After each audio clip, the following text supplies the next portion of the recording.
What is up, YouTube? Welcome to this Flash video. So we've got the closest we'll ever get to the Fast and the Furious here, with Kid Flash racing against the Flash and saying he almost had him in those kind of things. I was really hoping that the Flash was going to go, it doesn't matter if you win by an inch or a mile, winning's winning. So that's a very terrible Vin Diesel impression. But this episode I thought was kind of boring. Now, bear with me here. It was exciting at the start, but I feel that the whole part with Joe's new bae and his daughter and the whole kind of Kid Flash stuff, where she's fawning over Kid Flash, was a bit weak and just really a bit shit. To be honest, to put it completely blunt, I thought it was a bit shit, those parts. But I did like the idea of Clive Yorkin coming into this show. I thought that it would be kind of tied to the Black Flash. The Black Flash would be using his powers to kind of degenerate people, and then Clive Yorkin would get the blame for it in some way, shape or form. But no, I was completely off the mark there. We've got an interdimensional villain, Clive Yorkin. And if you don't know, now you know, or you will know, Clive Yorkin was someone who was a Flash villain, and then he had a process in prison to get rid of his violent tendencies, which then managed to give him superpowers and make him a meta. He was actually the person who was framed for killing Iris West when it was the Reverse Flash, which led us to the trial of the Flash, which you may know as when Barry the Flash kills the Reverse Flash. He is again put on trial, and then later on moves to the 30th century to be with Iris. There's the whole kind of thing, but Iris ends up kind of surviving. It's a bit weird, it's a bit complicated to talk about in this video.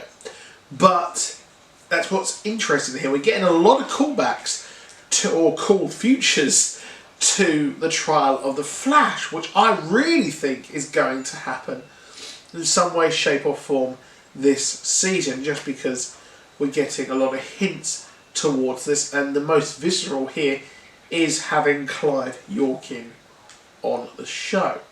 So we got to see Flashpoint again here, which was pretty neat to see. We got one of the original cast members of the Flash TV show with John Wesley Shipp when he played the Flash. That was neat to see. We had him, he was the guy who was the jazz player and Joe West's sort of partner in the Flashpoint universe. So nice little Easter egg there. So the Flashpoint was vibed to. So they're trying to work out who this extra husk is.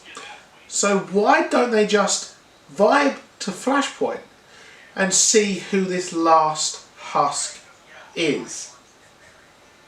Is that just me? Is that just me? I think that'd be a pretty decent idea to do.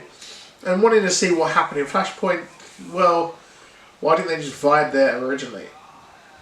Curiouser and curiouser. I did enjoy the Flash versus Wally dynamic here.